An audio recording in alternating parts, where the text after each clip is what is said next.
tips para bumata. May mga tao edad 30 pero mukhang 20, di ba? May iba 60 pero mukhang 45 lang, di ba? Hulaan mo na lang yung edad nila. May tao mukhang 40 years old, di ba? Pero yan, mukhang mas bata siya. Anyway, may tinatawag tayong chronological age, di ba? At biological age. Ano ba ibig sabihin yan? Pag chronological age, yan talaga ang tunay mong edad. For example, nakikinig kayo, 30 years old kayo. Dapat ang mukha mo 30 years old din. Pero may tao pabaliktad. 30 years old sila dahil sa paninigarilyo nila at yung mga bad habits na tuturo ko sa inyo, nagmumukha silang mas matanda. Yun ang ayaw natin. 'Di ba? Tatanungin, 'di ba, minsan sinasabi natin, "Oh, hulaan mo ilang edad ako." So, pag sinabi nila 30 ka lang, sinabi nila 40 ka, ayan, oh, mas mukhang matanda. Titingnan natin yung mga bad habits. Gusto natin pabaliktad, 'di ba? Gusto mo 40 ka pero mukhang 25. Merong mga lifestyle. Simple lang naman to pero minsan nakakalimutan natin. Ito yung mga lifestyle change at mga tips bakit tumatanda na mabilis ang ibang tao. Okay, nakita nyo na to yung mga picture. Mukhang may silya, may fast food, may sigarilyo dito. Yan o. Marami daw sa Americans 8 years older. Ano, 25% sa kanila. 8 years older doon sa edad nila base sa bisyo. Number 1, sigarilyo talaga ang pampatanda. Okay? Kukulubot lahat, magbabara yung mga ugat. Pag nagbara yung ugat, mamumutla, baka magka-cancer pa early. Alam nyo naman, di ba?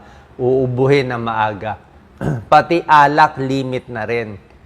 Problema kasi sa alak, pag nasanay ka pa konti-konti, nagka-problema ka, mapapadali eh. Baka mas madali maglasing eh pag nasanay ka na sa pakonti-konti. So, kahit moderate drinker ka, pag nagka-problema ka, magiging heavy drinker. Pero kung hindi ka naman umiinom talaga, kahit may problema ka, hindi ka magiging heavy drinker, hindi ka sanay. So, yan pa rin talaga, stop smoking. Tsaka alak nakakataba din kasi. Number 2, na bawal yung mga sugary and processed foods. Siyempre, mas matamis, wala namang ganong benefit sa katawan kung puro sugar, di ba? Diba sinasabi nga natin, nung lumang panahon, wala pa namang ganyan eh. Di ba, lumang panahon, prutas ang kinakain, gulay ang kinakain. Wala pa namang ganyang pure sugar to, pure carbohydrates, may laman pa, baka may strawberry jam na puro sugar din. Posture, nakakatanda, 'di ba? Lagi nakaupo, 'di ba? Pag lagi nakaupo, sumasakit ng likod natin. Nakakalimutan natin, like ako, masakit ng likod ko. Lagi ko nakakalimutan, nakakuba. Marami kang ginagawa, busy ka, 'di ba? So dapat 8 hours tayo nakaganyan. So dapat medyo unat-unat. Fix natin yung posture natin. Dapat nga may alarm clock tayo. After 30 minutes nakaupo, lakad muna. Isang balik, isang ikot. Diba? Para at least dumaloy ang dugo. Exercise daily, wag uupo ng sobrang tagal. Okay? Yan ang mga bawal. Wag magpaka-stress. Diba? Stress sa problema, stress sa pera, stress sa asawa, stress sa anak, stress sa mundo. Minsan, kung may magagawa tayo, gumawa tayo. Baguhin natin. Pero kung wala tayong magagawa, we just have to accept. Tulong na lang tayo doon sa kaya natin itulong. Di ba? Kung saan tayo nilagay ng Diyos, doon tayo doon natin gagalingan. Kailangan kompleto ang tulog. Ito talaga pampabata. Nakita niyo naman, di ba? Pag puyat ka ng 1 linggo, di ba, tumatanda ka. Pag tingin mo sa salamin mo, nako, tumanda na, kulubot na dito, di ba? Pero pag nakatulog ka at masaya ka at wala kang stress, mas mukhang bata. Hindi lang yan, pati katawan mo bumabata din. Ito, actually, summary ito eh. Pwede natin focus, Doc Lisa. Oh. Ito yung mga sinabi ko. Ito yung nagpapatanda agad. Ito, biological age. Oh. Ito yung tunay na edad mo, ng katawan mo. Ito yung edad mo sa kalendaryo. So, yung iba, mas tumatanda agad. Itong red, ang masama, ayan, oh. sedentary behavior, kulang sa tulog, smoking, fast food, junk food, stress. Ito naman yung mga pampabata, exercise, everyday activities, tulog, pagkain, relaxation. Di ba? Nakita na natin yan. Pero marami pa tayong ibang tips na makakatulong para mapabagal ang pagtanda. Breakfast, kailangan may breakfast. Kasi syempre, buong araw, buong gabi, hindi ka na kumain, di ba? So, dapat healthy breakfast lang. Pwede naman itlog mga 1 egg in a day, basta hindi ganun kataas ang cholesterol, walang sakit sa puso, pwede naman. Breakfast para may energy. Mas makukulay, mas whole foods, di yan mga processed foods, mas maganda. Diba? Prutas, gulay, hugasan nyo lang maigi, mas maganda po yan. Mas maganda kulay, marami tayong videos niyan, di ba? Mas colorful, mas red, mas orange ang kulay, maraming mga antioxidant, di ba? Ano ba mga red? Apple, kamatis, kalabasa, carrots, di ba? Bell pepper, mas makukulay, mas magaganda. Mas vegetarian, mas healthy, di ba? Lagi tinatanong ako, Doc, may high blood ako, may diabetes ako, mataas cholesterol ko, may arthritis ako, marami ako nararamdaman. Anong gagawin ko? May kidney problem ako, mataas creatinine ko.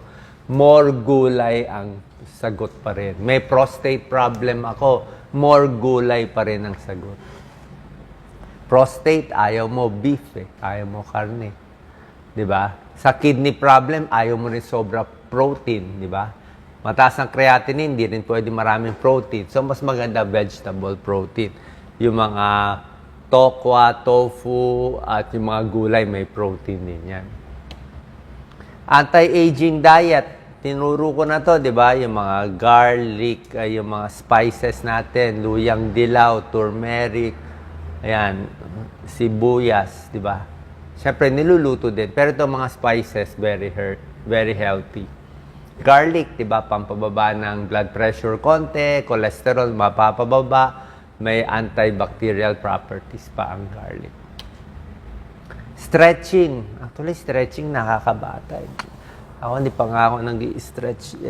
Stretching, unat-unat Actually, dancing, maganda rin Hindi lang ako marunong sumayaw. Dancing, stretching, everyday. Actually, sa Japan, yan daw ginagawa. Paggising sa umaga, talagang galaw-galaw sila ng mga 10 to 15 minutes. Lumuluwag ang litid. Kasi pag tumatanda, sumisikip Tumatanda, sumisikip tayo na kumukuba. Kaya dapat umunat kasi nga sumisikip na. Baga sa pintuan, pag tumatanda, sumisikip yung pintuan, dapat ini-stretch lagi. Lakad-lakad more. Pwede rin akyat hagdanan, basta wala ka sakit sa puso. Magra-rubber shoes, very important, pampabata yan. Pag hindi ka naka-rubber shoes, masisira ang tuhod, masisira balakang, masisira likod, kasi matigas Pag may rubber shoes, yung rubber shoes mapupudpud mo. Mas maganda yan. Mas maganda rubber shoes mapudpud kaysa yung tuhod mo mapudpud at likod mo. Mas bata pa, mas mag-rubber shoes. Pag senior, kailangan mag-rubber shoes para hindi matumba. Balance. Nakachinelas ka, baka matumba ka. Mga diabetic, kailangan naka-rubber shoes. Pag nagpaa, kung nasugat, baka hindi maghilom. Di ba? Diabetic, matagal maghilom ang paa. Exercise, kahit light weights lang, hindi mo kailangan sobra bigat, 3 pounds, 4 pounds, everyday may tulong yan.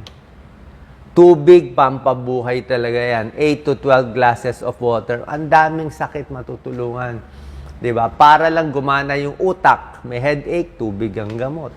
Para gumana ang liver, mag-metabolize ang liver natin, tubig din pag dehydrated. Para gumanda pag dumi, para gumanda yung balat, pag dehydrated, dilubog ang mukha natin. Para hindi mag-kidney failure, tubig pa rin. Kulang sa tubig, dehydrate, sira kidneys. Diba? Marami pang benefit. Mag-UTI, iba pa. Kahit uric acid, gout, tubig pa rin ang solusyon para lumabas yung uric acid. Kidney stones at iba pa. Tubig, may tulong yan, malaki. Pero syempre, papacheck kayo sa doktor nyo. Pag-floss, very important. Okay?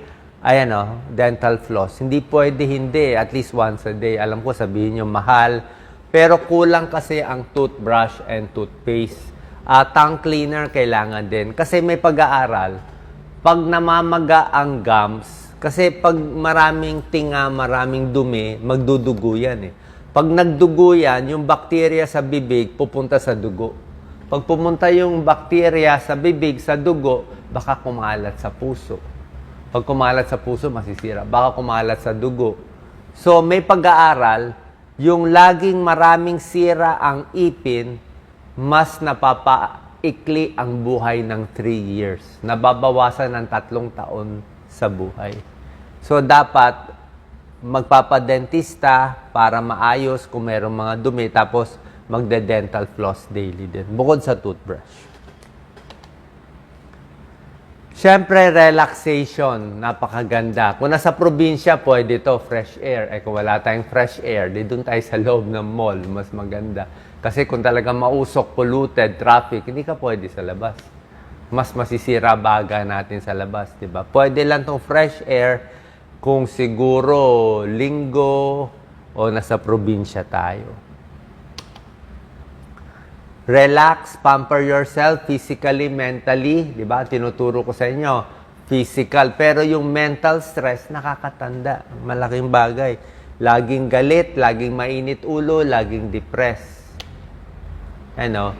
Feel young. Kung senior, feel young, be happy, be spontaneous. Mas mainit ang ulo, mas hindi maganda, di ba?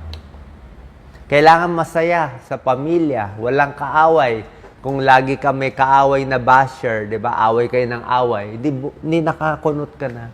'Di ba? Bakit pa tayo makikipag-away? Di lugi lang tayo. Lagi tayo may kaaway. Yung ginawa niyang masama sa atin, inuulit-ulit natin. Di lalo lang tayo masasaktan. So, be happy with your family, with your friends. Kung merong umaway sa'yo, patawarin mo na. Total, tatapos na naman. Nanira lang siya sa'yo. O, masaya na siya, nakasira na siya. Huwag mo na gantihan.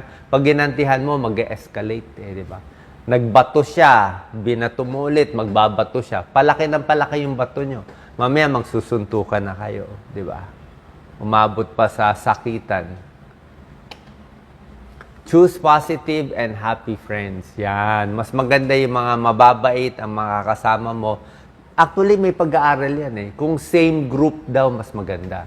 Let's say, pareho kayong religious group, pareho kayong community group, pareho kayong barangay, pareho kayong walking group or exercise group. Kung sama-sama kayo, pare-pareho yung isip, mas maganda daw. Mas maganda. Siyempre, maganda makinig rin sa ibang parts, sa mga katunggali. Pero yung peace of mind and peace of heart, doon ka lang sa grupo mo, pwede na daw eh. Mas relax ka, mas kalmado ka. Huwag ka lang makipag-away sa ibang grupo. Hayaan mo na, di ba? Grupo nyo, happy na kayo. Huwag na tayo tumira ng ibang grupo. Find your purpose. Ito pinakamahalaga. Pag alam mo yung purpose mo sa mundo, bakit ka nabubuhay sa mundo, ano bang simple goal? Ang isang simple goal na maganda, syempre, lahat naman may hangganan ng buhay, pero at least nabuhay tayo, nakakontribute tayo ng konting maganda sa mundo. At least nakabigay tayo ng konting tulong, nakabigay tayo ng positive, hindi tayo ng gulo, nanira, nakasira sa buhay ng ibang tao. Mas marami tayo nagawang positive. So, kasi kung may purpose ka, masahaba yung buhay eh. Diba? Let's say, ang purpose mo, makita mo yung apo mo mag-asawa. O, pwede yun. Diba? Hinahabol mo yon o matapos mo tong project para sa community nyo, pwede rin yon. Matapos mo yung libro mo, yung work of art mo, kung anong project mo, pwede po. Yan. Enjoy laughter, pwede manood ng basta relax lang, bawas stress, pampabata rin yan. Volunteer work, malaking bagay. Pag alam mo nakakatulong ka, mas happy ka. Mas happy ka. Imbis na yung pera mo, ginagamit mo na sa sarili mo para mag-travel, kumain, bumili ng kotse at relos.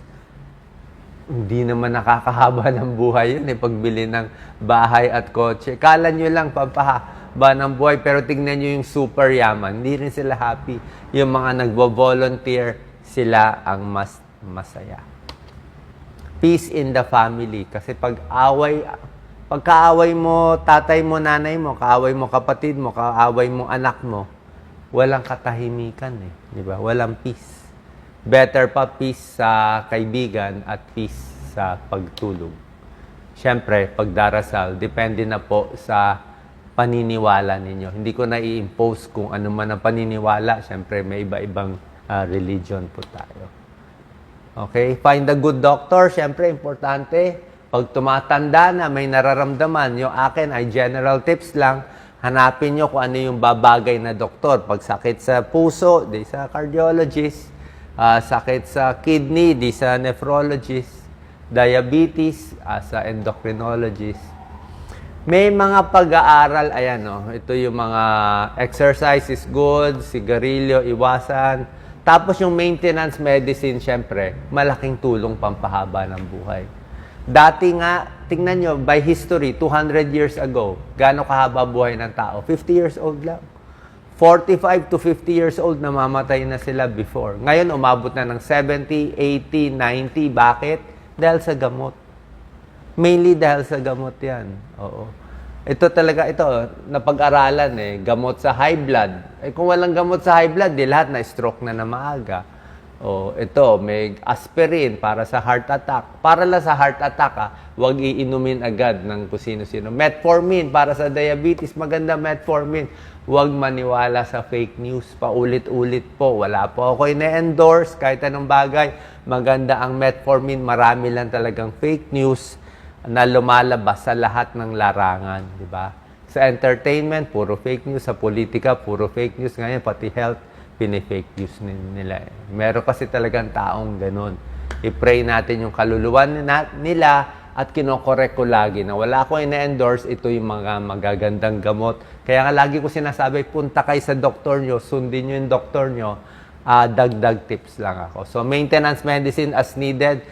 BP mo dapat mababa. Pag sobra dito, kailangan mo ng maintenance. Blood sugar mo dapat ganyan, less than 100. Cholesterol mo dapat less than 200.